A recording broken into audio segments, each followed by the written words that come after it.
ಸಮಿತಿಗಳು ಬೇಡವೇ ಬೇಡ. ಉದ್ಯೋಗದ ಹಕ್ಕನ್ನು ಕಸಿಯುತ್ತಿರುವ ಕಾರ್ಮಿಕ ಸಮಿತಿಗಳು ಬೇಡವೇ ಬೇಡ. ವಿದ್ಯುತ್ ಶುಲ್ಕ ದುಬಾರಿ ಮಾಡುತ್ತಿರುವ ಕೇಂದ್ರ ಸರ್ಕಾರಕ್ಕೆ ಧಿಕ್ಕಾರ.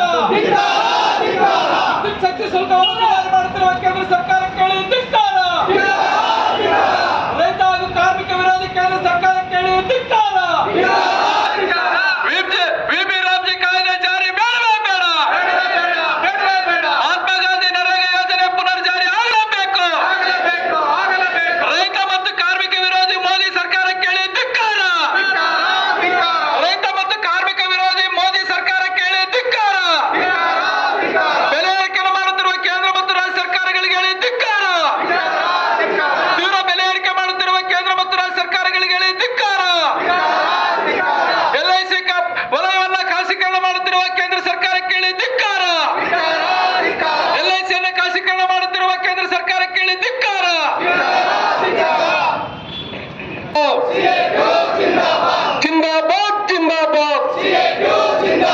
ಕೇಂದ್ರ ಸರ್ಕಾರ ಕಾರ್ಮಿಕ ವಿರೋಧಿ ನೀತಿಗಳನ್ನು ತರುತ್ತಿರುವ ಸರ್ಕಾರಕ್ಕೆ ಧಿಕ್ಕಾರ. 4 ಸಮಿತಿಗಳು ವಾಪಸ್ಸಾಗಲಿ. ಕಾರ್ಮಿಕ ವಿರೋಧಿ ಕಾನೂನುಗಳು ವಾಪಸ್ಸಾಗಲಿ.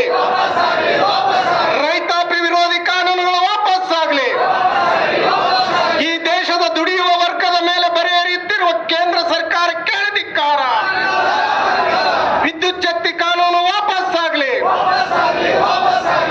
ಆತ್ಮೀಯ ಎಲ್ಲ ಕಾರ್ಮಿಕ ಬಂಧುಗಳೇ, ಈ ದಿನ ಅಖಿಲ ಭಾರತ ಮುಷ್ಕರ ಈ ದೇಶದ ದುಡಿಯುವ ಜನರ ಈ ಪ್ರಮುಖವಾದಂಥ 23 ಕಾರ್ಮಿಕ ಕಾನೂನುಗಳನ್ನ ಕೇವಲ 4 ಕೋಡ್ಗಳಾಗಿ ವಿಂಗಡಿಸಿ ಈ ದೇಶದ ದುಡಿಯುವ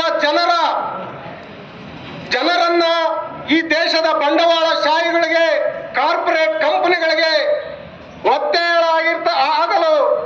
ಒತ್ತೆಯಾಳಾಗಿ ಮಾಡಲು ಮುಂದಾಗಿರ್ತಕ್ಕಂಥ ಕಾನೂನುಗಳನ್ನ ವಿರೋಧಿಸಿ ಇವತ್ತು ಅಖಿಲ ಭಾರತ ಮುಷ್ಕರವನ್ನ ಈ ದೇಶದ ಎಲ್ಲ ಕಾರ್ಮಿಕ ಸಂಘಟನೆಗಳು ಕರೆ ನೀಡಿವೆ.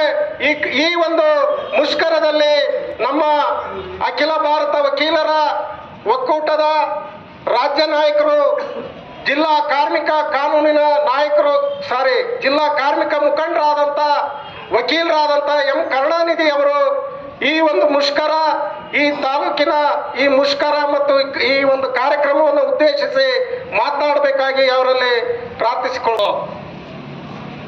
ಜಿಲ್ಲಾ ಮುಖಂಡರಾಗಿರ್ತಕ್ಕಂಥ ರಾಘವೇಂದ್ರ ಅವರೇ ಹಾಗೂ ನಮ್ಮ ಕೂಡ್ಲಿಗಿ ವಕೀಲರ ಸಂಘದ ಸೆಕ್ರೆಟರಿ ಆಗಿರ್ತಕ್ಕಂಥ ಮತ್ತು ಅಖಿಲ ಭಾರತ ವಕೀಲರ ಸಂಘದ ಮುಖಂಡರಾಗಿರ್ತಕ್ಕಂಥ ವಿರೂಪಾಕ್ಷಪ್ಪನವರೇ ಹಾಗೂ ಇಲ್ಲಿ ಬಂದಿರತಕ್ಕಂಥ ಎಲ್ಲ ನನ್ನ ಕಾರ್ಮಿಕ ಬಂಧುಗಳೇ ಹಾಗೂ ಈ ಕೂಡ್ಲಿಗೆ ಯಾವತ್ತೂ ನಾಗರಿಕ ಬಂಧುಗಳೇ, ಇಡೀ ದೇಶದಲ್ಲಿ ಇವತ್ತು ಏನು ಸಾರ್ವತ್ರಿಕ ಮುಷ್ಕರ ನಡೀತಾ ಇದೆ. ಇವತ್ತಿನ ಮುಷ್ಕರದಲ್ಲಿ ಸರಾಸರಿ 30 ಕೋಟಿ ಜನ ರೈತ ಮತ್ತು ಕಾರ್ಮಿಕರ ಈ ಹೋರಾಟದಲ್ಲಿ ಭಾಗವಹಿಸಿದ್ದಾರೆ ಅಂತಕ್ಕಂಥ ಮಾಹಿತಿ ಇವತ್ತು ನಮಗಿದೆ.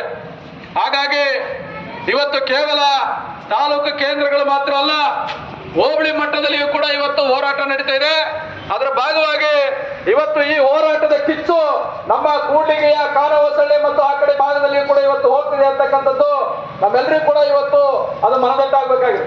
ಹಾಗಾಗಿ 1982ರಲ್ಲಿ ಆರಂಭ ಆದಂತ ಈ ಸಾರ್ವತ್ರಿಕ ಮುಷ್ಕರ ಪ್ರತಿ ವರ್ಷ ಇವತ್ತು ನಡೀತಾ ಬಂದಿದೆ. ಪ್ರಾರಂಭದಲ್ಲಿ ಎಸ್ಮಾ ಕಾಯ್ದೆಯನ್ನು ವಿರೋಧ ಮಾಡಿ ಕಾರ್ಮಿಕ ವರ್ಗ ಹೋರಾಟಕ್ಕಿಳಿದಿತ್ತು. ಅದಾದ ನಂತರ ಅದರದೇ ಆಗಿರ್ತಕ್ಕಂಥ ತನ್ನದೇ ಬೇಡಿಕೆಗಳ ಬಗ್ಗೆ ಇವತ್ತು ರೈತರು ಮತ್ತು ಕಾರ್ಮಿಕರು ಒಟ್ಟಾಗಿ ಹೋರಾಟ ಮಾಡುವಂತ ದಿನಗಳು ಇವತ್ತು ಬಂದಿದ್ದಾವೆ ಅಂತಕ್ಕಂಥದ್ದನ್ನು ನಾವು ಗಮನಿಸಬೇಕಾಗಿದೆ. ಯಾಕೆ ಇವತ್ತು ಹೋರಾಟ ವಿಸ್ತರಣೆ ಆಗ್ತಾ ಇದೆ ಅಂತ ಹೇಳಿದ್ರೆ, ಇವತ್ತು ನಾವು ಆಯ್ಕೆ ಮಾಡಿರ್ತಕ್ಕಂಥ ಕೇಂದ್ರ ಸರ್ಕಾರ ನಮ್ಮಿಂದ ಇವತ್ತು ಆಯ್ಕೆ ಆಗಿ ನಮ್ಮನ್ನೇ ಇವತ್ತು ತನ್ನ ಕಾಲ್ ಕೆಳಗಡೆ ತುಳಿಯುವಂತ ನೀತಿಗಳನ್ನ ತರ್ತಾ ಇರೋದ್ರಿಂದ ಇವತ್ತು ಈ ಹೋರಾಟ ಇವತ್ತು ವಿಸ್ತರಣೆ ಆಗ್ತಾ ಇದೆ ಅಂತಕ್ಕಂಥದ್ದನ್ನ ನಾವೆಲ್ಲ ಕೂಡ ಗಮನಿಸಬೇಕಾಗಿದೆ. ಬಹಳ ಮುಖ್ಯವಾಗಿ ಇವತ್ತು 2004ರಲ್ಲಿ ಏನು ರಾಷ್ಟ್ರೀಯ ಗ್ರಾಮೀಣ ಉದ್ಯೋಗ ಖಾತ್ರಿ ಯೋಜನೆ ಜಾರಿಯಾಗಿತ್ತು, ಅದು ಇವತ್ತು ನಂತರದಲ್ಲಿ ಮಹಾತ್ಮ ಗಾಂಧಿ ಉದ್ಯೋಗ ಖಾತ್ರಿ ಯೋಜನೆ ಅಂತಂದೇಳಿ ಇವತ್ತು ಅದನ್ನ ಮರುನಾಮಕರಣ ಮಾಡಿದ್ರು. ನಮಗೆಲ್ಲ ಗೊತ್ತಿರಬೇಕು, 2004ರಲ್ಲಿ ಈ ದೇಶದಲ್ಲಿ ಎಡಪಕ್ಷಗಳ 60 ಜನ ಸದಸ್ಯರು, ಪಾರ್ಲಿಮೆಂಟ್ ಸದಸ್ಯರು ಆವತ್ತು ಈ ಒಂದು ಗ್ರಾಮೀಣ ಉದ್ಯೋಗ ಖಾತ್ರಿಯನ್ನ ಜಾರಿ ತರಲಿಕ್ಕೆ ಬಹಳ ಪ್ರಮುಖ ಪಾತ್ರವನ್ನು ಈ ದೇಶದಲ್ಲಿ ವಹಿಸಿದ್ರು ಅಂತಕ್ಕಂಥದ್ದನ್ನ ನಾವ್ಯಾರು ಕೂಡ ಮರಿಬಾರದು. ಸಾಮಾನ್ಯ ಕನಿಷ್ಠ ಕಾರ್ಯಕ್ರಮದಲ್ಲಿ ನಾವು ಇವತ್ತು ಈ ಒಂದು ಗ್ರಾಮೀಣ ಉದ್ಯೋಗ ಖಾತ್ರಿಯನ್ನ ನೀವು ಜಾರಿ ಮಾಡಿದ್ರೆ ಮಾತ್ರ ನಾವು ಬೆಂಬಲ ಕೊಡ್ತೀವಿ ಅಂತಕ್ಕಂಥ ಮಾತನ್ನ ಅವತ್ತು 2004ರಲ್ಲಿ ನಾವು ಪಾರ್ಲಿಮೆಂಟ್ ಅಲ್ಲಿ ಹೇಳಿದ್ವಿ. ಹಾಗಾಗಿ ಅವತ್ತು ನಮಗೆ ಆವತ್ತಿನ ಕಾಂಗ್ರೆಸ್ ಅವರು ಕೇಳಿದ್ದೇನೆಂದ್ರೆ ಜ್ಯೋತಿ ಬಸು ಪ್ರಧಾನಮಂತ್ರಿ ಆಗಲಿ ನೀವೇ ಆಡಳಿತ ನಡೆಸ್ರಿ ಅಂತ ಕೇಳಿದ್ರು ನಮಗೆ. ಆದ್ರೆ ನಾವು ಹೇಳಿದ್ದೇನೆಂದ್ರೆ ಪ್ರಧಾನಿ ಜ್ಯೋತಿ ಬಸು ಆಗ್ಬೇಕಾ ಮನಮೋಹನ್ ಸಿಂಗ್ ಆಗ್ಬೇಕಾ ಪ್ರಶ್ನೆ ಅಲ್ಲ, ನಾವು ಇಡೀ ದೇಶದಲ್ಲಿ ಈ ಜನರಿಗೆ ಏನನ್ನ ಕೊಡಬೇಕಾಗಿದೆ ಅಂತಕ್ಕಂಥದ್ದು ಬಹಳ ಪ್ರಮುಖವಾದಂತ ಪ್ರಶ್ನೆ ಆಗಿರೋದ್ರಿಂದ ನಾವು ಜ್ಯೋತಿ ಬಸು ಇವತ್ತು ಅವತ್ತು ಪ್ರಧಾನಿ ಆಗುವುದನ್ನ ತ್ಯಾಗ ಮಾಡಿ ನಾವು ಇವತ್ತು ಈ ಗ್ರಾಮೀಣ ಉದ್ಯೋಗ ಖಾತ್ರಿಯನ್ನ ಜಾರಿಗೆ ಮಾಡಿ ಅಂತಂದೇಳಿ ನಾವು ಕಾಯ್ದೆನ ತಂದಿರ್ತಕ್ಕಂಥದ್ದು. ಯಾಕೆ ಅಂತಂದ ಹೇಳಿದ್ರೆ ನಮಗೆ ಗೊತ್ತಿದೆ ಈ ದೇಶ ಇವತ್ತು ಬಡತನದಲ್ಲಿರ್ತಕ್ಕಂಥ ದೇಶ, ಈ ದೇಶ ಇವತ್ತು ಗ್ರಾಮೀಣ ಪ್ರದೇಶದ ದೇಶ. ಇಲ್ಲಿರ್ತಕ್ಕಂಥ ರೈತ ಮತ್ತು ಕೂಲಿಕಾರರಿಗೆ ಕನಿಷ್ಠ ಆದಾಯ ಇವತ್ತು 20 ರೂಪಾಯಿಗಿಂತಲೂ ಕಡಿಮೆ ಇದೆ ಅಂತಕ್ಕಂಥದ್ದು ನಮ್ಮ ಸರ್ವೆಯಲ್ಲಿ ಗೊತ್ತಾಗಿದೆ. ಹಾಗಾಗಿ ಅವರು ತಮ್ಮ ಈ ಒಂದು ಕೃಷಿ ವಲಯದ ಕೆಲಸಗಳು ಮುಗಿದ ನಂತರ ಖಾಲಿ ದಿನಗಳಲ್ಲಿ ಇಂಥ ಒಂದು ಈ ಉದ್ಯೋಗ ಖಾತ್ರಿ ಯೋಜನೆಗಳ ಕೆಲಸ ಮಾಡಿದ್ರೆ ಕನಿಷ್ಠ ಇವತ್ತು 150 ದಿನಗಳ ಕಾಲ ಇವತ್ತು ಅವ್ರಿಗೆ ಕೆಲಸ ಸಿಕ್ಕರೆ ಅಥವಾ 100 ದಿನಗಳ ಕಾಲ ಕೆಲಸ ಸಿಕ್ಕರೆ ತಮ್ಮ ಒಂದು ಬದುಕನ್ನ ಕನಿಷ್ಠ ಮಟ್ಟಿಗೆ ಆದ್ರೂ ಸುಧಾರಿಸ್ಕೊಳ್ಳಿಕ್ಕೆ ಸಾಧ್ಯ ಆಗ್ತದೆ ಅನ್ನೋ ಹಿನ್ನೆಲೆ ಒಳಗಡೆ ನಾವು ಇವತ್ತು ಈ ಮಹಾತ್ಮ ಗಾಂಧಿ ಖಾತ್ರಿ ಯೋಜನೆ ಇವತ್ತು ಜಾರಿ ಮಾಡಲಿಕ್ಕೆ ಮುಂದಾಗಿತ್ತು, ಮಾಡಿದ್ದು.